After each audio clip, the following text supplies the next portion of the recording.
좀 전에 박정국 집사님, 안수 집사님 기도처럼 성령이 아니고서는 그리스도를 알 수 없고 그리스도를 통하지 않고서는 하나님 아버지께로 나아갈 수가 없습니다. 아멘입니까?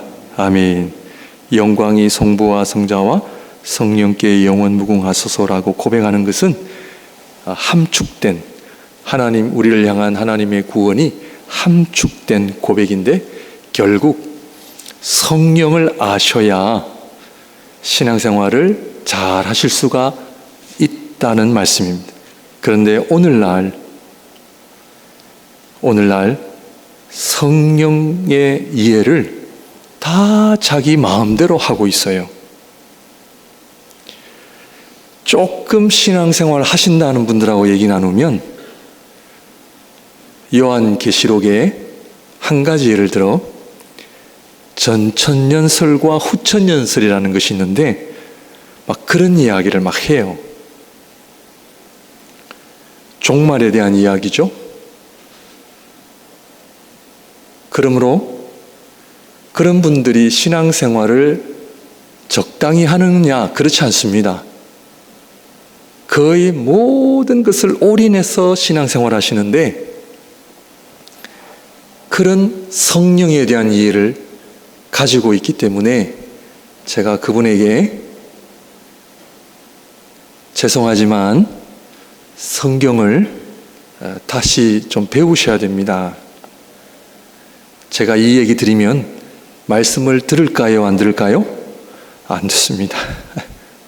그는 목사님 생각이고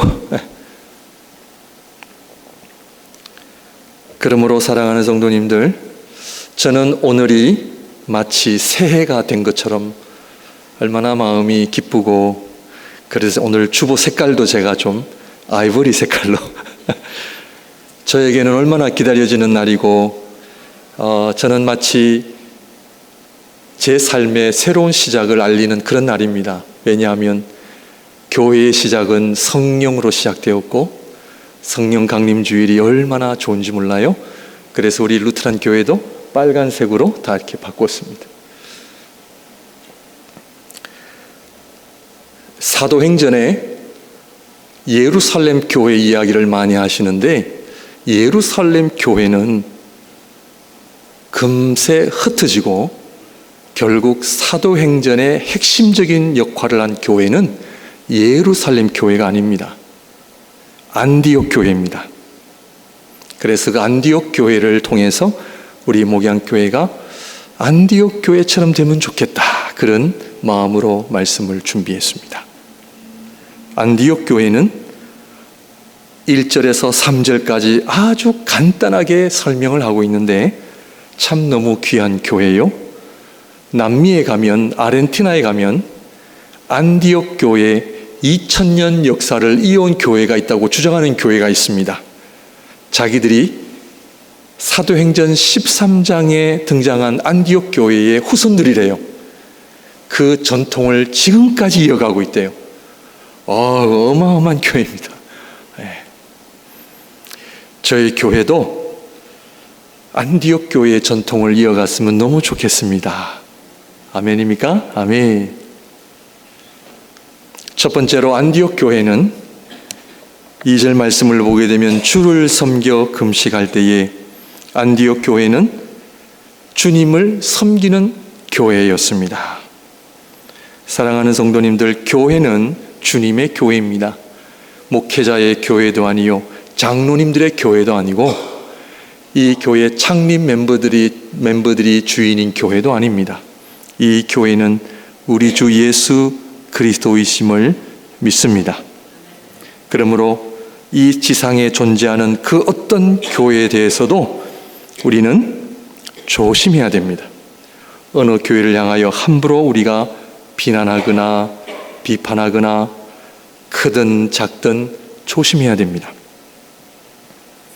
그러므로 안디옥 교회는 무엇보다도 주님을 섬기는 성도들이 충만했다 하는 것을 보게 됩니다. 사랑하는 성도님들, 교회는 나와 주는 게 아닙니다. 내가 우리 목사님 힘드시라고 나와 주는 성도님들 가끔 계시는데 인간적으로는 고맙습니다. 제가 그거를 별거 아니다 그렇게 생각하는 것이 아니고요. 나와 주는 것이 아닙니다. 교회는 내가 뭐 하나 얻기 위해서 오는 것도 아닙니다. 저희 교회는 작아서 비즈니스 하시는 분은 아마 안 계실 것 같은데 이민교회는 비즈니스 한다 그러면 다 큰 교회 갑니다. 왜? 다 알아야 되니까. 교회는 나와 주는 거 아닙니다. 교회는 내가 섬기는 본 교회가 있어야 합니다. 그렇다면 내가 섬기는 본 교회는 어떻게 해야 된다? 내가 마음과 정성을 다해 섬겨야 됩니다. 교회를 섬기는 것은 누구를 섬긴다? 주님을 섬기는 거예요. 성경에 하나님이 우리에게 주신 복들이 얼마나 많은지 몰라요. 오늘 아침에도 잠언 1장을 읽는데 각 절마다 하나님께서 복을 주시겠대요. 사랑하는 성도님들, 주님의 교회를 섬길 때에 하늘로부터 내려오는 복이 넘쳐나시기를 주님의 이름으로 축원드립니다. 인생은요, 끝까지 살아와야 돼요. 젊을 때 잘 나가고 다른 사람들보다 더 빨리 성공한 것 같지만 그렇지 않습니다. 결국에는요, 하나님이 주시는 복을 얻을 때 그 사람이 진짜 성공한 사람이 되더라고요. 그러므로 하나님 앞에 복을 받는 비결은 주님을 섬기는 삶입니다. 그것은 주님의 교회를 내가 잘 섬기는 것. 그러므로 우리 성도님들, 내가 목양교회에 나와주고 그래도 내가 목양교회를 배신할 수 없고 이거는 다 접어두시고, 목양교회는 내가 주님을 섬기는 교회다, 그렇게 믿으시길 바랍니다. 그런데 주님을 섬겨 두 번째로 금식할 때에 라는 말씀이 나옵니다. 도대체 이 금식은 어떤 의미를 가지고 있는지 살펴볼 필요가 있습니다. 금식은 다른 말로 말하면 고난입니다. 고난. 사도행전 8장 1절 말씀을 보게 되면 한번 띄워주시면, 사울은 그가 죽임당함을 마땅히 여기더라. 그날에 예루살렘에 있는 교회에 큰 박해가 있어 사도 외에는 다 유대와 사마리아 모든 땅으로 흩어지니라. 예루살렘 교회가 커가니까요, 하나님께서는 박해로 인하여 흩으셨어요. 예루살렘 교회는 1세기 말에 가면요 거의 사라집니다. 예루살렘 교회는 사라지고요, 이 안디옥 교회가 사도행전의 중심이 되어 선교하는 교회로 우리에게 알려져 있습니다. 그 이유가 뭐다? 박해 때문에 그렇습니다. 그렇다면 하나님께서는 교회에 왜 고난을 주실까요? 좀 어려운 말씀을 여러분들에게 드립니다. 그러나 주의 말씀이니 우리가 경청하고 그 의미를 되새기며 주님 앞에 순종하는 우리 모두가 되시기를 바랍니다. 왜 주님께서 예루살렘 교회를 흩으셨나요? 고난으로 흩어지게 만드셨나요? 그것은 교회를 위한 중요한 사명 때문에 그렇습니다. 그것이 뭐다? 그것은 바로 하나님 앞에 순수한 믿음을 유지하기 위해서 하나님은 교회를 고난을 주십니다. 사랑하는 성도들에게 고난을 주시는 것은요, 우리의 믿음을 돌아보고 우리의 믿음이 하나님 앞에 순수한 믿음이 되기 위해서 고난을 주신다 믿습니다. 그러므로 교회 또한 하나님이 기뻐하시는 아름다운 믿음을 소유하기 위해 고난을 주신다라고 하는 이 말씀을 꼭 기억하시기 바랍니다. 그러므로 교회는 세상으로부터 구별되어져야 합니다. 세상과 같아지면 하나님 기뻐하시지 않습니다. 제가 금요 기도에 말씀을 드렸습니다. 구약을 읽어보십시오. 하나님께서 모든 국가들에게 하나님의 말씀에 불순종하고 하나님의 거룩한 백성들이 세상과 별 차이가 없을 때 하나님께서는요 3가지를 내리시는데, 칼과 전염병과 기근입니다. 오늘날 전쟁, 이 칼은요 전쟁인데 전쟁이 날이 갈수록 줄어듭니까? 더 늘어납니까? 더 늘어납니다. 여러분, 5년 전에 코로나라고 하는 전염병은요 가볍게 보시면 안 됩니다. 그것은 하나님께서 우리 교회를 향한 믿음의 순수함을 위해 주시는 메시지입니다. 앞으로 어떤 전염병이 우리에게 다가올는지 알 수 없습니다. 사랑하는 성도님들, 준비하시기 바랍니다. 준비하셔야 돼요. 그리고 세 번째, 기근입니다. 자연재해입니다. 지금 캐나다 매니토바인가요? 온태리오인가요? 지금 산불이 계속 끊이지 않고 있습니다. 이것은 자연현상이지만 하나님의 백성들은 이런 현상이 왜 일어나는지를 보아야 합니다. 왜냐하면 자연이 고통을 당하기 때문입니다. 여러분, 성경을 잘 보세요.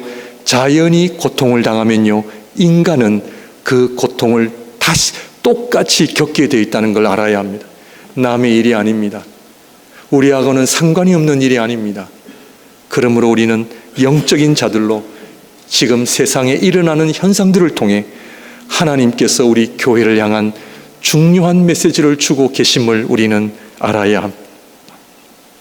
그러므로 사랑하는 성도님들, 오늘날 교회가 크냐 작냐, 저희 교회는 작은 교회이기 때문에 저희들끼리 서로 위로하고 합리화를 하기 위한 말씀 절대로 아닙니다. 오늘날 교회가 크냐 작느냐는 세속적인 개념이고요. 저는 지금까지 부족하지만 목회해오면서 작은 교회다라고 생각한 적 한 번도 없습니다. 한 성도가 너무나 귀하고, 교회는 크냐 작냐의 문제가 아니라 하나님 기뻐하시는 믿음을 우리가 가지고 있느냐 없느냐가 더 중요합니다. 안디옥 교회는 크냐 작냐 이야기하지 않습니다. 물론 하나님께서 성장하게 해주시는 것도 감사한 일이죠. 거부하겠다는 이야기도 아닙니다.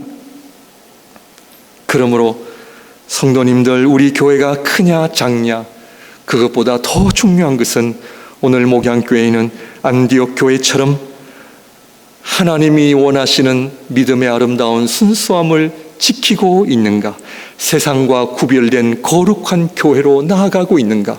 목양교회 성도들은 세상 사람들과 구별된 하나님을 사랑하고 하나님의 말씀을 사랑하는 거룩한 성도의 삶을 살아가고 있는가, 이것이 더 중요하다는 것입니다. 그러므로 저는 지금도 사랑하는 성도님들과 함께 영광스러운 복음을 함께 나누며 영광스러운 주님을 향한 예배를 함께 드릴 수 있다는 것이 얼마나 감사하고 고마운 일인지 모릅니다. 그러므로 제가 하나님 앞에 오늘 예배를 위해 기도할 때에 하나님 목양교회에 하나님의 영광으로 충만하게 하여 주시고, 이 하나님의 영광이 떠나지 말게 하여 주시고, 목양의 모든 성도님들이 함께 모여 예배할 때에 하나님께 기쁨이 되고 영광이 되는 귀한 거룩한 교회 되게 하옵소서. 그 기도를 드렸습니다. 사랑하는 성도님들, 그런 기도 함께 저와 함께 하시지 않으시겠습니까? 작다 하여 절대로 부끄러워하시거나 열등감 가질 필요 없습니다. 저는요, 우리 사랑하는 성도님들 한 분 한 분을 자랑합니다. 얼마나 아름다운 성도님들이 모여 이 귀한 예배 드리는지 모릅니다. 이것이 안디옥 교회입니다. 예루살렘 중심으로 시작한 박해가 300년 동안 이어져 갑니다. 300년 동안 박해로 인해 사람들이 교회를 드러내놓고 다닐 수가 없었습니다. 다 숨어서 지하에서 신앙생활을 했습니다. 왜냐하면 기독교 박해라고 하는 엄청난 고난이 있었기 때문입니다. 그런데 우리가 잘 아는 것처럼 콘스탄틴 황제가 기독교를 국교로 정하면서 지하에 있던 성도들이 다 세상 밖으로 나오기 시작하면서 교회는 팽창하기 시작했습니다. 성장하기 시작했습니다. 그러므로 4세기 전까지는 교회의 목적은 믿음을 순수하게 지키는 것이었지만, 그러나 4세기 후로는 교회가 순수한 믿음에 관심을 받기보다는 교회 사이즈에 더 관심을 갖기 시작한 지가 4세기니까 1600년 전부터 교회가 크냐 작냐 싸움이 시작된 겁니다. 그러므로 사랑하는 성도님들, 주를 섬겨 금식할 때에 이 금식은 고난을 의미한다 말씀을 드렸는데, 이 고난은 하나님께서 우리에게 그냥 억지로 주시는 고난이 아니라 이 죄가 많은 세상에서 하나님의 말씀에 따라 살려고 할 때의 고난은 필연적으로 따라옴을 우리는 알아야 합니다. 그러므로 사랑하는 성도님들, 신앙생활은 어렵습니다. 왜냐하면 세상과 달라야 하기 때문에 그래요. 세상은 돈을 사랑하지만 우리는 하나님을 사랑합니다. 아멘입니까? 우리는 하나님의 말씀을 사랑하고 세상 사람들은 즐기는 것을 좋아하잖아요. 그러므로 하나님의 말씀 앞에 무릎 꿇고 하나님 앞에 기도하기를 원하는 자는 세상 사람들이 보기에는 당연히 고난이 될 수밖에 없는 거죠. 혹시나 편안하게 신앙생활하는 분 계십니까? 제가 여러분들 사랑하는 마음으로 드리는 말씀이오니 저를 포함하여 우리는 이 시대에 하나님의 말씀을 분별하고 듣기 위해서는 말씀 보셔야 합니다. 기도의 자리에 나오셔서 하나님 앞에 엎드리셔야 합니다. 교회는 여러분들의 만족과 여러분들을 편안하게 해드리는 곳이 아닙니다. 지금 밴쿠버의 어느 교회가 성령 충만한 교회가 있다 하여 좀 얘기를 들어보니까 참 귀한 교회더라고요. 그런데 그 교회의 특징은 이 앞에서 안 보여준대요. 다 성경책 들고 와서 찾아야 된대요. 제가 그 얘기를 들어보니까 우리 교회도 참 그렇게 했으면 좋겠다 하는 생각이 들어요. 소망에 되시는 분들 성경 들고 오시기가 무겁죠? 교회는 우리 성도님들을 계속해서 편안하게 해드리는 서비스 제공을 해드리는데 좋잖아요. 그런데요, 성경을 이런 식으로 보면요, 성경을 깊이 볼 수가 없습니다. 그래서 그 교회는 성경을 펴는 소리밖에 안 들린대요. 아름다운 교회죠. 여러분 가정에 성경을 여는 소리, 성경이 넘어가는 소리가 들려지기를 주님의 이름으로 축원드립니다. 성경 보셔야 합니다. 성경을 사랑해야 합니다. 그런데 이 성경을 보면요, 기도가 안 나올 수가 없어요. 하나님이 우리를 얼마나 사랑하시고 우리를 향한 하나님의 뜻이 얼마나 기가 막히신지, 성경을 열면 하나님을 만나게 되고 하나님의 은혜를 체험하게 되고 하나님의 능력을 경험하게 됩니다. 그러므로 교회는 말씀과 기도의 삶 때문에 고난은 필연적이다 하는 것입니다. 그런데 감사하게도 밴쿠버에서 신앙생활하면 그 고난이 목숨을 잃을 위험도 아니고 건강을 잃을 위험도 아니고 내가 좀 시간을 내서 헌신하는 이 고난, 이 정도는 해야 되지 않겠습니까? 왜냐하면 세 번째, 기도할 때의 말씀이 들리기 때문입니다. 그래서 기도와 말씀은 같이 가야 합니다. 우리 성도님들, 말씀이 먼저인가요? 기도가 먼저인가요?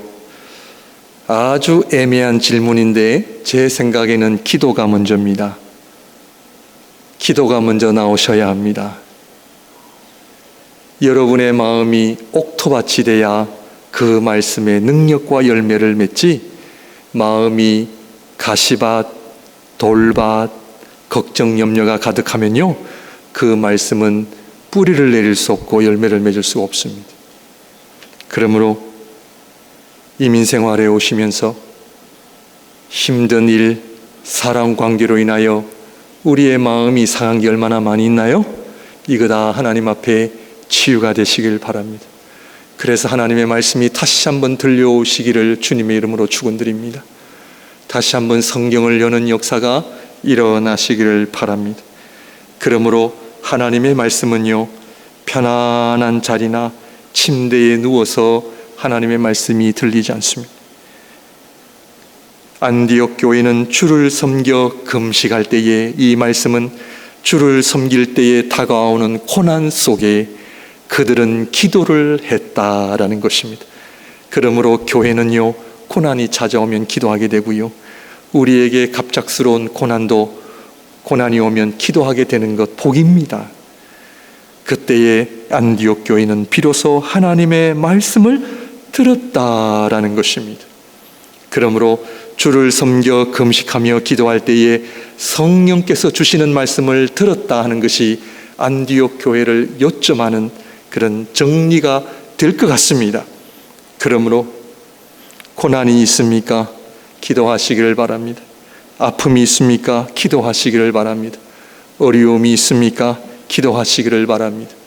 저는 이번 성령 강림 주일을 통하여 오늘도 하나님 앞에 한 가지 제목을 놓고 기도했습니다. 제가 1시간 동안 한 가지 기도 제목을 놓고, 하나님, 저희 교회가 기도하는 교회 되게 하여 주옵소서. 아멘입니까? 아멘. 말씀 보는 교회 되게 하여 주옵소서. 아멘입니까? 아멘. 창세기 12장 1절, 여호와께서 아브라함에게 이르시되 너는 너의 고향과 친척과 아버지의 집을 떠나 내가 내게 보여줄 땅으로 가라. 하나님께서 아브라함에게 말씀하실 때는 아브라함이 편안한 가운데 말씀하셨나요? 아니에요.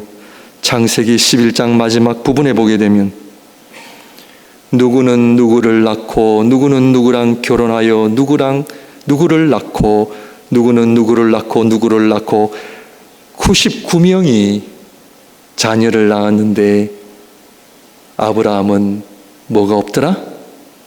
자식이 없더라.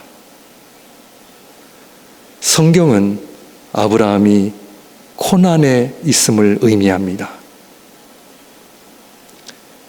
여러분들 시간 있으시면 댁에 가셔서 성경을 다시 볼 때에 하나님께서 하나님의 백성들에게 말씀하실 때는 그냥 들려오는 게 아니에요. 하나님께서는 하나님의 말씀을 들을 수 있도록 고난을 주십니다. 아픔을 주십니다. 이해할 수 없는 환경으로 어떨 때는 가게 하십니다. 그런데 아브라함은 다 자식이 있는데, 다 성공하는데 우리 집만 성공 못하고 우리 집만 자식이 없어. 다 건강한데 나만 아파. 그것은 내가 하나님 앞에 잘못해서가 아니라 하나님께서는 그 인생을 향한 특별한 말씀을 주시기 위한 것을 알아야 된단 말이에요. 오늘 성령께서 여러분들 안에 주시는 하나님의 말씀을 들으시기를 바랍니다. 목양교회가 고난이 있느냐? 그것은 우리에게 하실 말씀이 있다는 거예요. 그냥 이를 하물고 견디는 것도 좋지만 하나님의 거룩한 성도들에게는 하나님이 하실 말씀이 있을 때는 고난을 주시고 눈물을 주신다는 거예요. 그러므로 아브라함은 이 다 자식이 있는데 자식이 없어. 고난입니다. 고난 속에 하나님께서 말씀하십니다. 왜냐하면 나는 너를 향하여 놀라운 계획을 가지고 있다. 창세기 17장 1절입니다. 아브라함이 99세 때에 여호와께서 아브라함에게 나타나서 그에게 이르시되 나는 전능한 하나님이라 너는 내 앞에서 행하여 완전하라.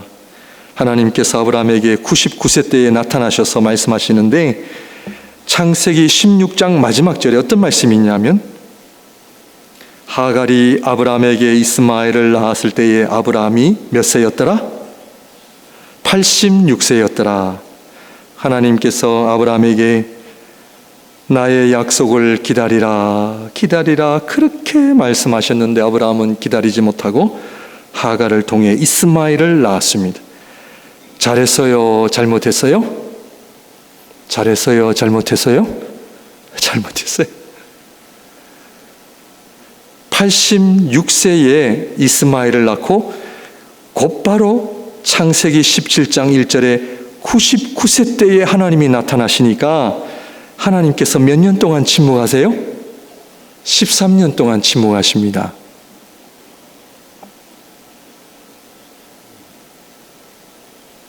하나님은 나를 버리셨는가? 내가 하나님 앞에 불순종했더니 나를 버리셨구나. 이제는 하나님 나를 잊으셨구나. 절망과 좌절, 하나님은 우리 가정을 케어하시지 않으시는구나. 그런 절망 속에 하나님은 나타나셔서 소망의 하나님으로 말씀하십니다. 좌절 가운데 계십니까? 낙심 가운데 계십니까? 말씀을 볼 기분이 안 나십니까? 기도할 힘이 없으십니까? 하나님은 저와 여러분들에게 여전히 사랑하시고 우리를 향한 하나님의 긍휼하심은 여전히 존재함을 믿으시기를 바랍니다. 예레미야 34장 1절입니다.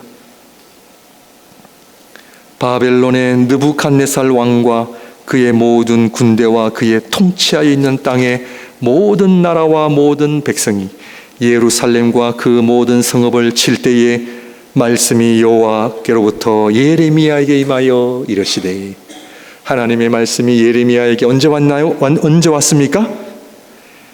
자기의 나라가 멸망을 당할 때, 자기의 나라가 멸망을 당할 때 하나님은 예레미야에게 말씀하십니다. 에스겔 1장 1절입니다. 30째 해 넷째 달 초다셀에 내가 그발 강가 사로잡힌 자 중에 있을 때에, 에스겔은 바벨론으로 붙잡혀가 포로 생활하고 있을 때에 뭐가 있어요? 하늘이 열리며 하나님의 모습이 내게 보이니. 사랑하는 성도님들, 고난이 찾아오면 기뻐하시기를 바랍니다. 어려움이 일어나면 하나님 앞에 찬양하시기를 바랍니다. 왜냐고요? 하늘이 열립니다. 하나님의 말씀이 임합니다. 아멘입니까? 아멘. 그러므로 안디옥 교회는 주를 섬겨 금식할 때에, 기도할 때에 성령께서 하시는 말씀을 그들은 들을 수가 있었습니다. 하나님께서 저에게 한 가지 소원을 말하라 하시면 저는 지금도 하나님 말씀하시는 것을 내가 듣는 삶이 되게 하여 주옵소서. 하나님의 말씀을 듣는 복이 얼마나 가장 최고의 복인지 모릅니다.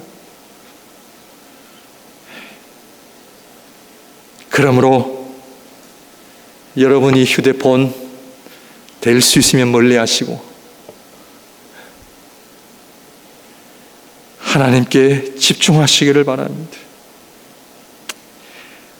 그러므로 말씀은 내가 깨닫는 것이 아니라 성령의 음성으로 다가올 때에 그 말씀이 능력이요 은혜요 나를 완전히 사로잡는 은혜의 말씀이다 하는 것입니다. 요한계시록 1장 3절입니다. 다 같이 읽습니다. 시작. 이 예언의 말씀을 읽는 자와 듣는 자와 그 가운데에 기록한 것을 지키는 자는 복이 있나니 때가 가까움이라.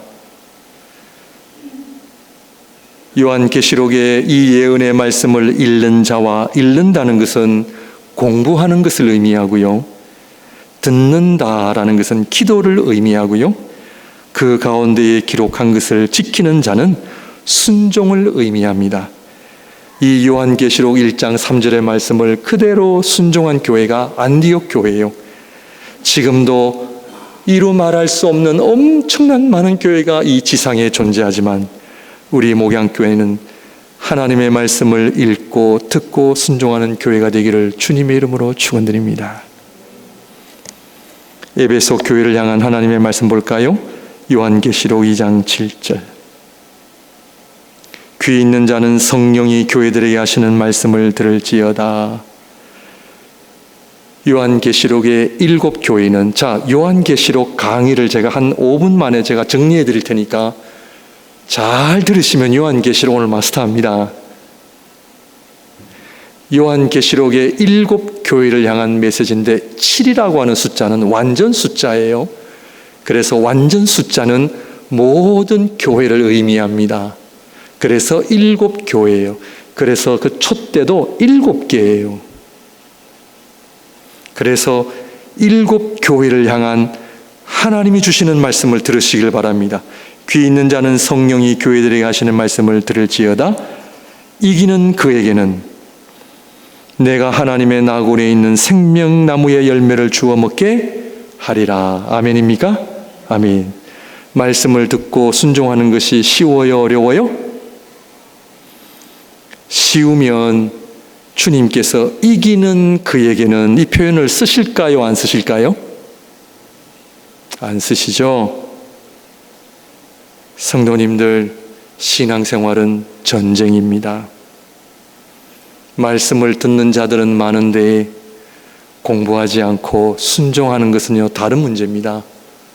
오늘 우리 한국교회 안에 그리고 개신교 안에 예수 믿고 천국 가세요 라는 말이 있습니다. 그래서 우리가 임종 전에 우리의 믿음을 점검하기도 하고 확인하기도 합니다. 잘 들으시면 좋을 것 같습니다. 중요하지 않다는 것이 아닙니다. 너무나 중요합니다. 그런데 그것 가지고는 부족합니다. 오늘 말씀을 잘 들으십시오. 목사님, 예수 믿으면 천국 가는 거 아닙니까? 맞습니다. 맞습니다. 한 가지 더 할까요? 주님 앞에 가봐야 합니다. 목회자도 가봐야 합니다. 왜? 저의 이야기가 아니라 오늘 말씀에 근거해서요. 서머나 교회를 향한 요한계시록 2장 11절입니다. 귀 있는 자는 성령이 교회들에게 하시는 말씀을 들을지어다. 이기는 자는 둘째 사망의 해를 받지 아니하리라. 둘째 사망이 뭔가요? 둘째 사망은 알고 신앙생활 하셔야 됩니다. 첫째 사망이 뭔가요? 첫째 사망은 육신의 죽음입니다. 둘째 사망은 뭡니까? 영혼의 죽음입니다. 한 번 태어나면 두 번 죽지만 두 번 태어나야 한 번 죽든지 안 죽을 수도 있습니다. 이해되십니까? 지금 천국 가는 이야기 하고 있습니다.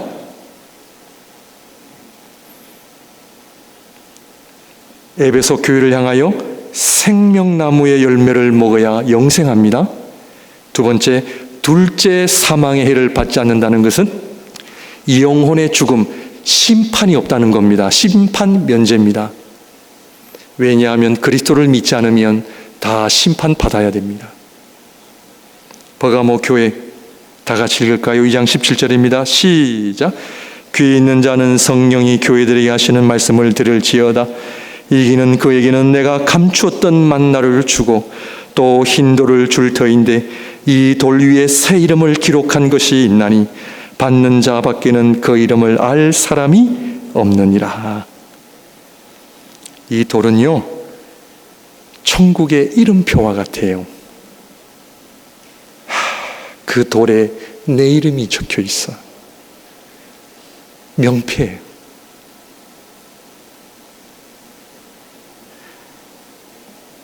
네 번째 교회입니다. 두아디라 교회. 요한계시록 2장 29절입니다. 시작. 귀 있는 자는 성령이 교회들에게 하시는 말씀을 들을지어다. 그런데 곧바로 나오지 않고 그 전에 얘기해요. 요한계시록 2장 26절입니다. 시작. 이기는 자와 끝까지 내 일을 지키는 그에게 만국을 다스리는 권세를 주리니. 권세를 주신답니다. 여러분, 우리가 이 땅에서 누려봐야 권력, 명예, 물질 누려봐야 몇 년입니까? 저도 이제 오래 살아봐야 30년, 20년 일찍 주님 불러가시면 10년 그러나 하나님 나라의 만국을 다스리는 권세를 주신대요. 4대 교회 요한계시록 3장 6절 다 같이 읽습니다. 시작. 귀 있는 자는 성령이 교회들에게 하시는 말씀을 들을지어다. 요한계시록 3장 5절입니다. 이기는 자는 이와 같이 흰옷을 입을 것이요 내가 그 이름을 생명책에서 결코 지우지 아니하고 그 이름을 내 아버지 앞과 그의 천사들 앞에서 시인하리니. 빌라델피아 교회입니다. 요한계시록 3장 13절 시작. 귀 있는 자는 성령이 교회들에게 하시는 말씀을 들을지어다. 3장 12절입니다. 시작. 이기는 자는 내 하나님 성전의 기둥이 되게 하리니 그가 결코 다시 나가지 아니하리라.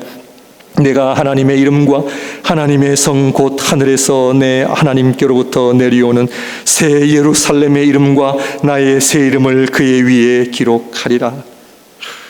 마지막으로 라오디게아 교회입니다. 귀 있는 자는 성령이 교회들에게 하시는 말씀을 들을지어다. 3장 21절입니다. 다 같이 읽습니다. 시작. 이기는 그에게는 내가 내 보좌에 함께 앉게 하여 주기를 내가 이기고 아버지 보좌에 함께 앉은 것과 같이 하리라.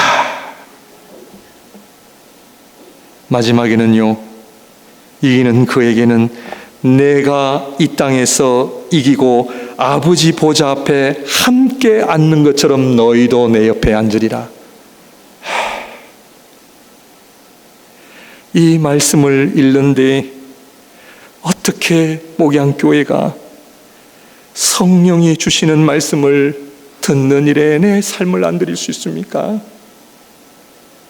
다른 교회는 모르겠어요. 그러나 우리 교회만큼은, 우리 사랑하는 성도님들만큼은 7교회를 향하여 동일한 말씀, 귀 있는 자는 성령이 교회들에게 하시는 말씀을 들을지어다. 그리고 이에게는 7가지의 엄청난 하나님의 복을 준비하고 계시는데 우리가 이 땅에서 하나님의 말씀을 어느 정도 읽고 묵상하며 배워야 되겠습니까?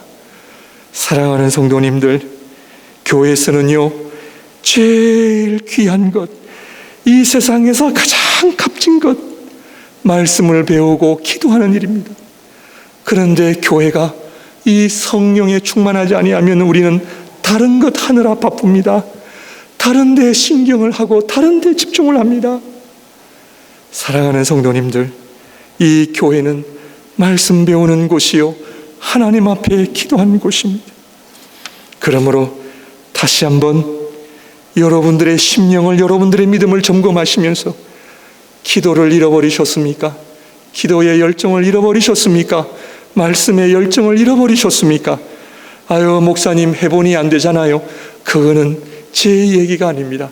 오늘 성경을 통하여 하나님이 주시는 말씀, 안디옥 교회는 이 너무나 귀한 하나님의 말씀을 우리만 듣기에는 너무나 아까워서, 우리 교회만 듣기에는 너무나 아까워서 바나와 바나바와 사울을 따로 구별하여 그들을 선교사로 파송하여 그들이 가는 곳마다 이 아름다운 주의 복음을 전하는 선교사를 파송하는 교회가 되었습니다. 선교는 다른 교회가 하니까 하는 것이 아니요, 선교는 교회를 성장하기 위해서 하는 프로그램이 아닙니다.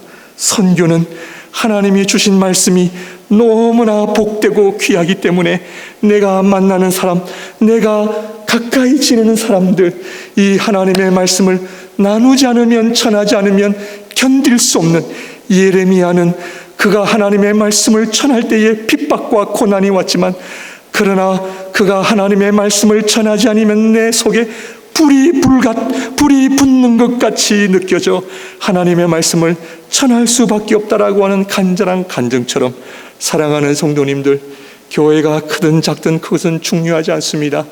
우리 목양교회가 하나님으로부터 귀한 성령께서 하시는 말씀을, 음성을 듣고 그 말씀이 얼마나 귀한 말씀이기 때문에 이것을 내가 아는 사람하고 나누지 않으면, 저 열방까지도 내가 전하지 않으면 견딜 수 없는 그런 마음이었기에 안디옥 교회는 바나바와 사울을 파송하여 이 사도행전 전체가 선교하는 아름다운 기록으로 우리에게 남겨져 있습니다. 말씀을 정리합니다. 사랑하는 성도님들, 무엇을 할 때가 가장 좋으십니까? 무엇을 할 때가 가장 행복하십니까? 하나님의 거룩한 성도는, 목양교회는 주를 섬겨 금식할 때에 하늘로부터 내려오는 성령의 음성을 듣는 일이야말로 이 세상에서 가장 아름다운 일임을 고백하고 온 열방에 이 하나님의 말씀을 전하는 일에 우리의 삶이 드려지는 아름다운 주님의 교회가 되기를 주님의 이름으로 축원드립니다. 기도하겠습니다.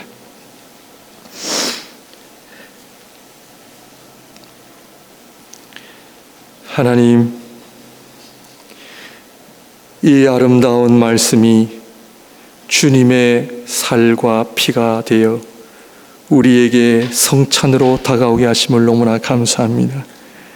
하나님, 이 성찬을 통해 주님과 연합하는 아름다운 일이 일어나게 하여 주시고, 목양의 모든 성도님들 성령의 사람들이 되게 하옵소서. 예수님 이름으로 기도합니다.